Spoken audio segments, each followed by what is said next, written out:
Welcome! Here is a fun before and after. This is a commission piece for a customer of mine. It is a standard factory finish buffet. It looks like it was probably purchased at Home Goods. I would say it's pretty dated, so at least 10 years ago.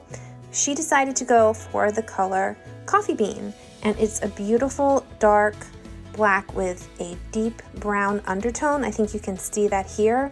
And in order to give it more detail and depth, I added copper gilding wax on the details, and I rubbed those in using brown wax. So the entire piece was sealed with clear wax, and then brown wax was applied to the details. There's Boone, you could just see his tail.